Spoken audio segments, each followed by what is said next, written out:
what I can only call censorship. One individual had posted a response to the Boston bus strike on October 6th. I read it. I was about to send out a response to his reply, and his message was literally gone. It did not have hate speech or anything else. It had political content. By coincidence, political content that was opposite of that of the ones who made the original post. I have to know for my own. I have to trace it, and I will not go into the thing except to say that IP addresses are like phone numbers. There's a computer nonsense, but when you have it, it traces that the individual did not remove it on itself, and it was removed by someone with administrative privilege. Can I ask you how you got a IP address off of Facebook? No, not the IP address. I had his original message was duplicated to me as a personal message. Okay. Hold on. Before you go any further, who was it?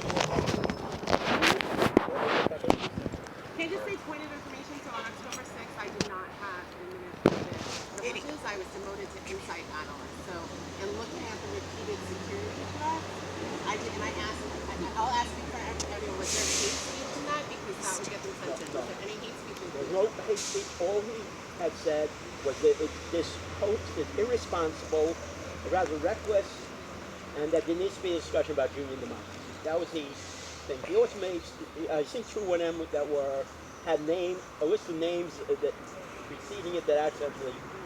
Those two posts, I can understand them being removed because they have bad.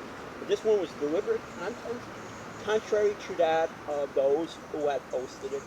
And what I'm raising is there's been quite a few messages and quite a few posts that have philosophical discussions. It's great that the philosophical discussions are there, but they should not be posted in the name of Occupy LA. People want to be anarchists. That's fine. People want to be Marxists. I'm a Marxist. I always say, I never put it in the name of an organization. I say, this is Barry, or here's a Marxist perspective. And it is consistently happening that one particular ideology, it happens to be an ideology I disagree with, but that's not the point.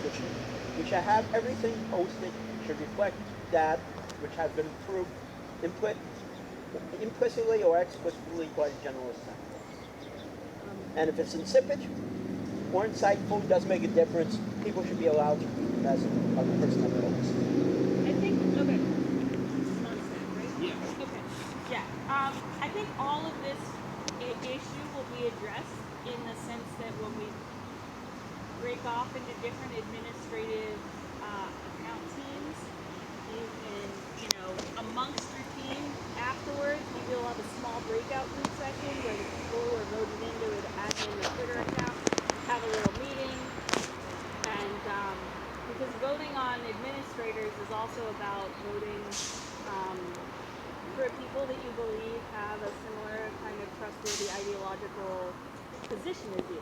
I happen to like a lot of the anarchist posts. I'm going to out myself. But at the same time, I don't like the ones that are just made for division rather than to say, hey, here's an alternative way of organizing.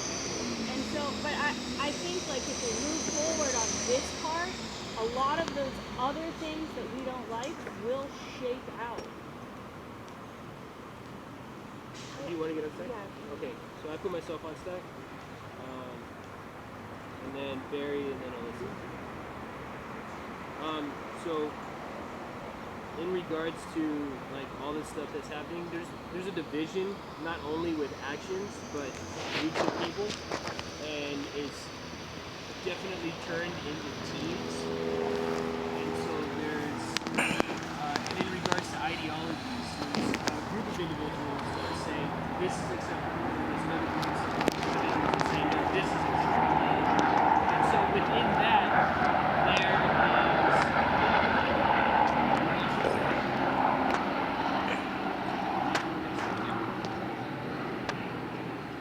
within that, there is a bunch of things that can be argued till the cows come home about, you know, what is acceptable or the conversations that should be on the Facebook page and what should and shouldn't be in the sandbox itself, not even on the Facebook page. And what that kind of does is it really just separates us as to actually performing the function that we're supposed to be doing. Something that I was thinking of is maybe we should just be completely as revolutionary as possible, so that the Facebook page itself is actually. What I was thinking was that the Facebook page itself should actually be shut down by Facebook almost immediately. Like, we should be constantly putting like black market downloaded shit, like new albums before they come out, movies, like all kinds of shit. Like, and to be honest, like the sandbox should be like, because it's turned into this like gabby fuck argument. That's what it's turned into. People are ranting and raving. You know, I posted something like when I was an active admin. I posted something about the food in fast food in Europe and Asia, and there was a reply. A reply to that was, well, it doesn't really matter what happens in Europe. And I stopped caring about it because that argument was entertaining. And so then it kind of changes the scene. Like, well, those people don't matter? Like, I don't want to be a part of that. It's stupid. Right. What we should focus on is being productive, and I think I might be redundant, and this probably was already said, but focusing on being productive kind of puts a spotlight on individuals that are not, individuals that are just negative, and I think that I would like if we could make this conversation. I know that there's a lot of personal stuff.